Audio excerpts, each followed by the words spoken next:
Hello students, आइए देखते हैं अगली हेडिंग एंट्रॉपी या स्वतः प्रवर्तिता के बारे में। ध्यान से समझिएगा। मैं मनीष गुप्ता अपने चैनल में आपका स्वागत करता हूं।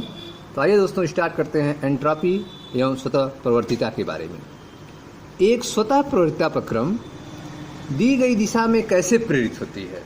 प्रश्न यह है कि एक स्वतः प्रवर्तिता प्रक्रम जो है वह दी गई दिशा में कैसे प्रेरित होती है। आइए हम एक ऐसी स्थिति का अध्ययन करें जिसमें डेल्टा एच बराबर 0 अर्थात एंथैल्पी में कोई परिवर्तन नहीं है, फिर भी अभिक्रिया या प्रक्रम स्वतः प्रेरित है। ठीक है। प्रश्न यह है कि एक स्वतः प्रवर्तिता प्रक्रम दी गई दिशा में कैसे प्रेरित होती है।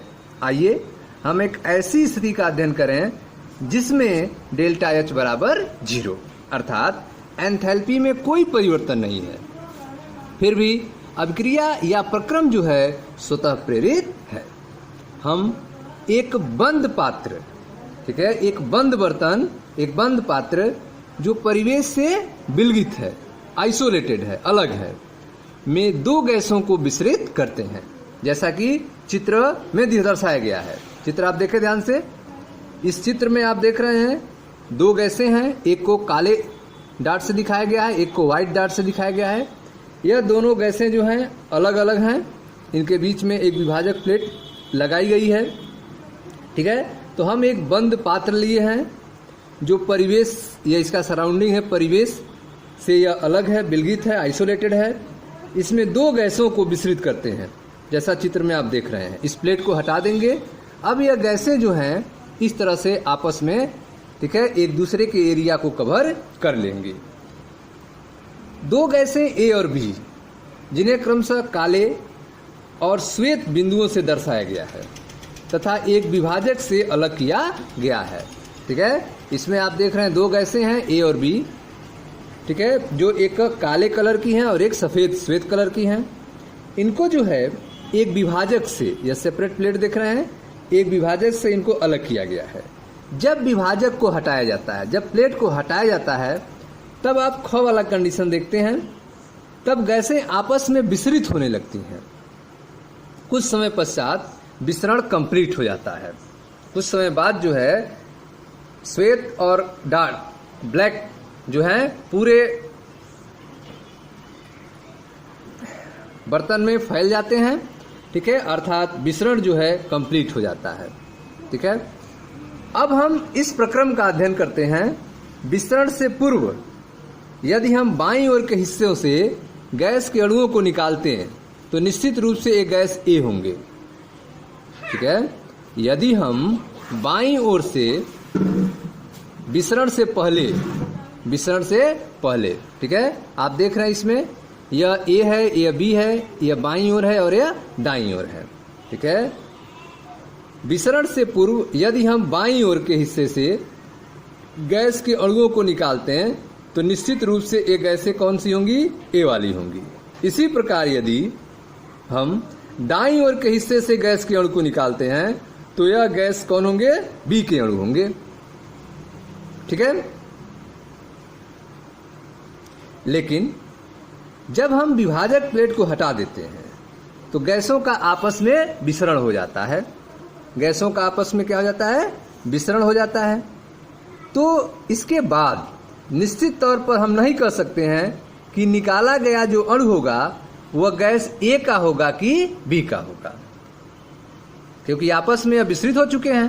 तो अगर हम चाहे दाएं तरफ से निकालें चाहे बाएं तरफ से निकालें, हम कन्फर्म रूप से नहीं कह सकते हैं कि वह निकाला गया गैस का अणु ए का है या फिर बी का है। हम कह सकते हैं कि निकाय कम प्रायुक्त या अधिक अव्यवस्थित हो गया है। इस अवस्था को क्या कहेंगे, निकाय जो है वह कम प्रायुक्त है या अधिक अव्यवस्थित हो गया है। ठीक है, डिस्टरबेंस पैदा हो गया इसमें। अब हम दूसरी अवधारणा बनाते हैं। दूसरी अवधारणा क्या, एक विलगित निकाय में निकाय की ऊर्जा में हमेशा अधिक अव्यवस्थित होने की प्रवृत्ति होती है। ठीक है। एक विलगित निकाय में, एक आइसोलेटेड सिस्टम में सिस्टम की जो ऊर्जा होती है वह हमेशा अधिक अव्यवस्थित होने की प्रवृत्ति होती है उसमें। ठीक है, तो आपने देखा कि अब हम इस प्रक्रम का अध्ययन करते हैं। विसरण से पूर्व यदि हम बाईं ओर के हिस्से से गैस के अणुओं को निकालते तो निश्चित रूप से ये गैस एक होंगे। ठीक है, इसी प्रकार यदि हम दाईं ओर से हिस्से के अणु निकालें तो एक गैस बी के अणु होंगे। परंतु यदि विभाजक प्लेट हटाने के बाद अणु निकाले जाएं तो हम निश्चित तौर पर नहीं कह सकते हैं कि निकाला गया अणु गैस ए का है या गैस बी का है। हम कह सकते हैं कि निकाय कम प्रायुक्त या अधिक अव्यवस्थित हो गया है। ठीक है, अब हम दूसरी अवधारणा बनाते हैं। ठीक है, एक दूसरा कंसेप्ट हम बनाते हैं, दूसरी अवधारणा बनाते हैं। एक विलगित निकाय में निकाय की ऊर्जा में हमेशा अधिक अव्यवस्थित होने की प्रवृत्ति होती है, टेंडेंसी होती है। एक विलगित निकाय में निकाय की ऊर्जा में हमेशा अधिक अव्यवस्थित होने की प्रवृत्ति होती है। यह स्वतः प्रवर्तिता की एक कसौटी हो सकती है।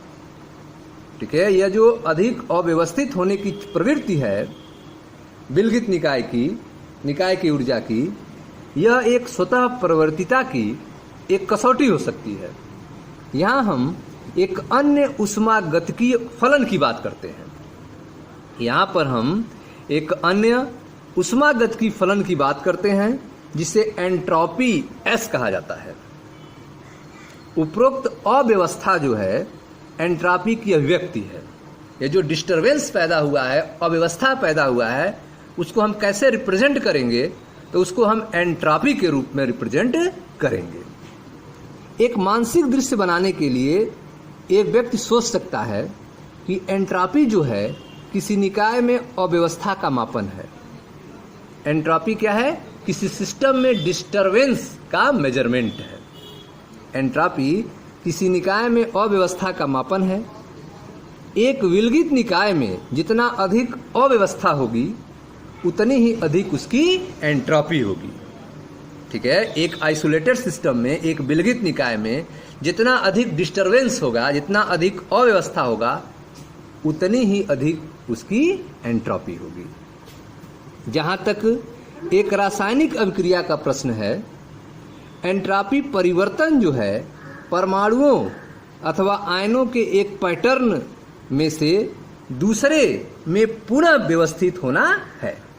ठीक है, अगर एक रासायनिक अभिक्रिया के रूप में बात की जाए तो एंट्रोपी परिवर्तन जो है परमाणुओं अथवा आयनों के एक पैटर्न अर्थात अभिकारक में से दूसरे पैटर्न अर्थात उत्पाद में पुनः व्यवस्थित होना है। ठीक है, आगे देखते हैं। यदि उत्पादों की संरचना क्रियाकारकों की संरचना से अधिक अव्यवस्थित होगी। ठीक है, यदि जो प्रोडक्ट बन रहा है उसका संरचना जो अभिकारक है उसके संरचना से अधिक अव्यवस्थित होगा, अधिक डिस्टरबेंस वाला होगा, तो एंट्रोपी में परिमाणतः वृद्धि होगी। ठीक है, जैसे कि अभिकारक जो है वह ठोस रूप में है, सॉलिड रूप में है, और जो उत्पाद बना वह गैस रूप में हो गया, अर्थात उसमें डिस्टरबेंस बढ़ गया, मॉलिक्यूल्स इधर उधर अब भागने लगे, अर्थात इसमें एंट्रोपी बढ़ गई। ठीक है, तो यदि उत्पादों की संरचना अभिकारकों अर्थात क्रियाकारकों की संरचना से अधिक अव्यवस्थित होगी तो एंट्रोपी में परिमाणतः वृद्धि होगी। एक रासायनिक अभिक्रिया में एंट्रोपी में गुणात्मक परिवर्तन, एक रासायनिक अभिक्रिया में एंट्रोपी में गुणात्मक परिवर्तन जो है अभिक्रिया में प्रयुक्त पदार्थों की संरचना के आधार पर अनुमानित किया जाता है। ठीक है, कि अभिक्रिया में कौन कौन से पदार्थ ठीक है भाग ले रहे हैं, उनका स्ट्रक्चर क्या है, इस आधार पर एक रासायनिक अभिक्रिया में एंट्रोपी में गुणात्मक परिवर्तन को निर्धारित किया जाता है, अनुमानित किया जाता है। एक पदार्थ के लिए ठीक है संरचना में नियमितता घटने का अर्थ है, संरचना में अगर नियमितता जो है घट रही है, इसका अर्थ है एंट्रापी का बढ़ना। संरचना में नियमितता के घटने का अर्थ है एंट्रापी का बढ़ना। एक पदार्थ के लिए ठोस अवस्था न्यूनतम एंट्रोपी की अवस्था है, अर्थात सर्वाधिक नियमित अवस्था जो है वह न्यूनतम एंट्रोपी की अवस्था है, जबकि गैस अवस्था जो है अधिकतम एंट्रोपी की अवस्था है। ठीक है, अगर पदार्थ की बात की जाए तो एक पदार्थ के लिए ठोस अवस्था जो है न्यूनतम एंट्रोपी की अवस्था है, जबकि गैस अवस्था जो है अधिकतम एंट्रोपी की अवस्था है। अब हम एंट्रोपी को मात्रात्मक रूप देते हैं। एंट्रोपी को अब हम एक मात्रात्मक रूप देते हैं, क्वांटिफाई रूप देते हैं। अणुओं में ऊर्जा के वितरण से अव्यवस्था की गणना करने के लिए एक विधि सांख्यिकी है। ठीक है, अणुओं में ऊर्जा के वितरण से अव्यवस्था की गणना के लिए एक विधि है सांख्यिकी, जो इस पुस्तक के सीमा से परे है। और एक दूसरी विधि है इस अभिक्रिया में होने वाले ऊष्मा परिवर्तनों से जोड़ने की विधि। दूसरी विधि जो है इस अभिक्रिया में होने वाले ऊष्मा परिवर्तनों से जोड़ने की विधि है, जो एंट्रोपी को ऊष्मागतिकी फलन बनाती है। ठीक है, एंट्रोपी को ऊष्मागतिकी फलन बनाती है। अब जो है आप एंट्रोपी के मात्रात्मक रूप की बात कर रहे हैं। अणुओं में ऊर्जा का वितरण कैसे होता है उसकी अव्यवस्था की गणना करने की एक विधि है सांख्यिकी, जो इस पुस्तक की सीमा से आगे है, जो अगली कक्षाओं में आप पढ़ेंगे। ठीक है, जो दूसरा तरीका है, जो दूसरी विधि है, वह है इस अभिक्रिया में होने वाले ऊष्मा परिवर्तनों से जोड़ने की विधि, जो एंट्रोपी को ऊष्मागतिकी फलन बनाती है। ठीक है, एंट्रोपी को क्या बनाती है? ऊष्मागतिकी फलन बनाती है। अन्य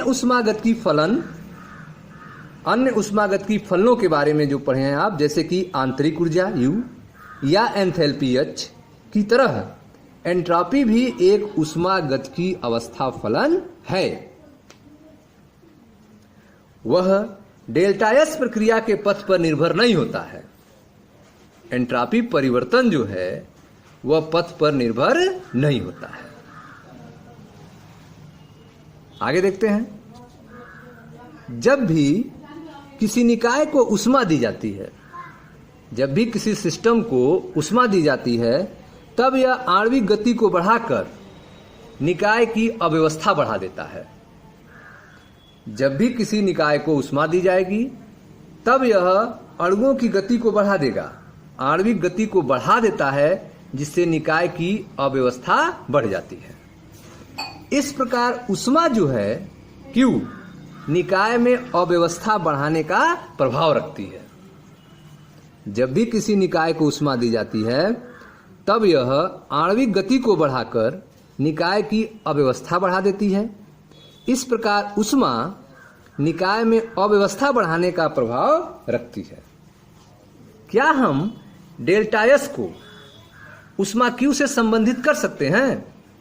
एंट्रोपी परिवर्तन जो हो रहा है डेल्टा एस, क्या इसको ऊष्मा Q से संबंधित कर सकते हैं? अनुभव दर्शाता है कि ऊर्जा का वितरण जो है उस ताप पर निर्भर करता है जिस पर ऊष्मा दी जाती है। ठीक है, अनुभव यह बताता है कि ऊर्जा का वितरण जो है यह उस ताप पर निर्भर करता है जिस पर ऊष्मा दी जाती है। एक उच्च ताप के निकाय में निम्न ताप के निकाय की तुलना में अधिक अव्यवस्था होती है।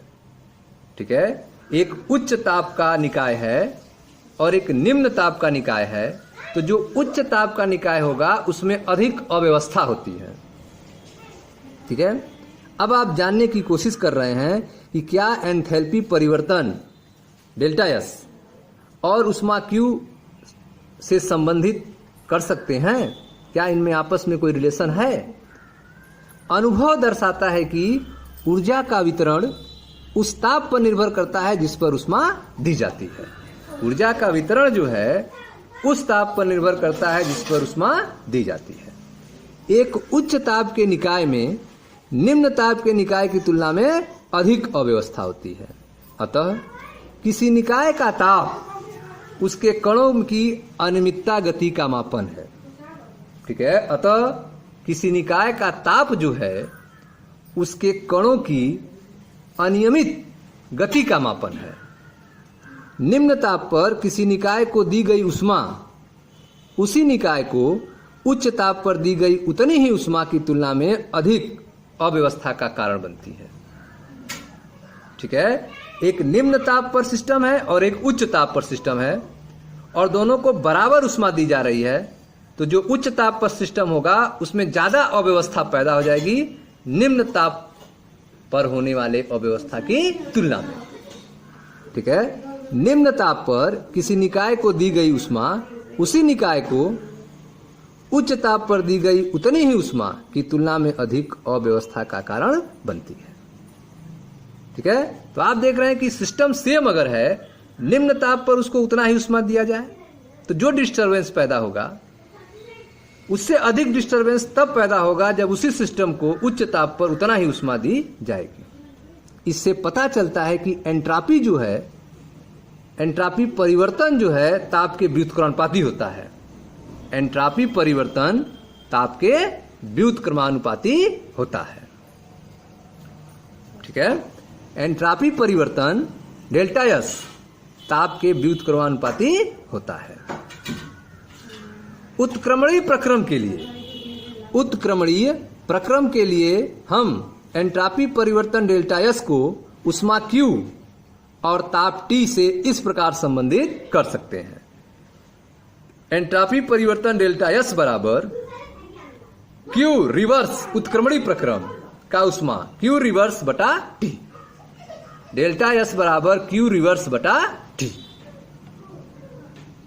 किसी स्वतः प्रवर्तित प्रक्रम के लिए निकाय और प्रवेश, किसी स्वतः प्रवर्तित प्रक्रम के लिए निकाय एवं परिवेश की कुल एंट्रॉपी परिवर्तन डेल्टा एस टोटल निम्नलिखित समीकरण से दिया जा सकता है। डेल्टा एस टोटल बराबर delta S system plus delta S surrounding is greater than 0। किसी स्वतः प्रवर्तित प्रक्रम के लिए निकाय और परिवेश की कुल एंट्रॉपी परिवर्तन को आप निम्न समीकरण से लिखेंगे। डेल्टा एस टोटल बराबर delta S system plus delta S surrounding is greater than 0। जब एक निकाय साम्यावस्था में हो, ठीक है, जब एक निकाय साम्यावस्था में हो तो एंट्रॉपी अधिकतम होती है, यो एंट्रॉपी परिवर्तन 0 होता है। Delta S equal to 0। ठीक है, तो इस तरह से आप देख रहे हैं कि एंट्रॉपी परिवर्तन जो है वह ताप के व्युत्क्रमानुपाती होता है। एंट्रॉपी परिवर्तन ताप के व्युत्क्रमानुपाती होता है।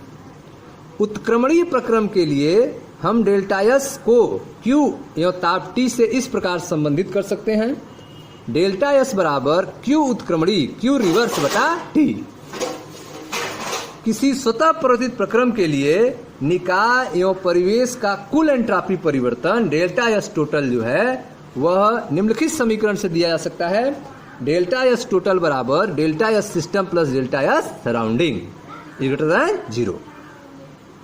जब एक निकाय साम्यावस्था में हो तो एंट्रॉपी अधिकतम होती है। जब एक निकाय साम्यावस्था में हो तो एंट्रॉपी अधिकतम होती है और एंट्रॉपी परिवर्तन डेल्टा एस बराबर 0 होता है। ठीक है, हम कह सकते हैं कि एक स्वतः प्रवर्तित प्रक्रम की एंट्रॉपी में वृद्धि, एक स्वतः प्रवर्तित प्रक्रम की एंट्रॉपी में वृद्धि तब तक होती रहती है जब तक यह अधिकतम न हो जाए। अधिकतम कब हो जाएगी? साम्यावस्था पे। जब एक निकाय साम्यावस्था में होता है तो एंट्रॉपी अधिकतम होती है और उस समय एंट्रॉपी परिवर्तन डेल्टा एस 0 होता है। अतः हम कह सकते हैं कि एक स्वतः प्रवर्तित प्रक्रम की एंट्रॉपी में वृद्धि तब तक होती रहती है जब तक यह अधिकतम न हो जाए। साम्यावस्था पर एंट्रॉपी में परिवर्तन शून्य होता है। चूंकि एंट्रॉपी एक अवस्था गुण है, एंट्रॉपी एक अवस्था गुण है, अतः एक उत्क्रमणीय प्रक्रम के दौरान हम एंट्रॉपी परिवर्तन की गणना निम्नलिखित समीकरण से कर सकते हैं। Delta S system equal to Q system reverse बटा टी। ठीक है, delta S system equal to Q system reverse बटा टी। हम जानते हैं कि समतापी परिस्थितियों में उत्क्रमणीय और अनुत्क्रमणीय दोनों प्रक्रमों के लिए डेल्टा यू बराबर शून्य होता है। समतापी परिस्थिति में चाहे उत्क्रमणीय हो चाहे अनुत्क्रमणीय हो, दोनों प्रक्रम के लिए आंतरिक ऊर्जा परिवर्तन डेल्टा यू बराबर शून्य होता है। परंतु डेल्टा एस टोटल अर्थात delta S system plus delta S surrounding अनुत्क्रमणीय प्रक्रम के लिए शून्य नहीं है। डेल्टा एस टोटल अनुत्क्रमणीय प्रक्रम के लिए शून्य नहीं है। इस प्रकार डेल्टा यू अनुत्क्रमणीय या उत्क्रमणीय प्रक्रम में विभेद नहीं करती है, जबकि डेल्टा एस विभेद करती है, अंतर करती है। अनुत्क्रमणीय और उत्क्रमणीय प्रक्रम में विभेद जो है वह डेल्टा यू नहीं करती है, जबकि डेल्टा एस जो है विभेद करती है। ठीक है, तो इस तरह से आपने देखा कि एंट्रॉपी जो है, एंट्रॉपी एक अवस्था गुण है, अतः एक उत्क्रमणीय प्रक्रम के दौरान हम एंट्रॉपी परिवर्तन की गणना निम्न समीकरण से कर सकते हैं। डेल्टा एस सिस्टम बराबर क्यू सिस्टम रिवर्स बटा टी। हम जानते हैं कि समतापी परिस्थिति में उत्क्रमणीय और अनुत्क्रमणीय दोनों प्रक्रम के लिए डेल्टा यू बराबर शून्य होता है।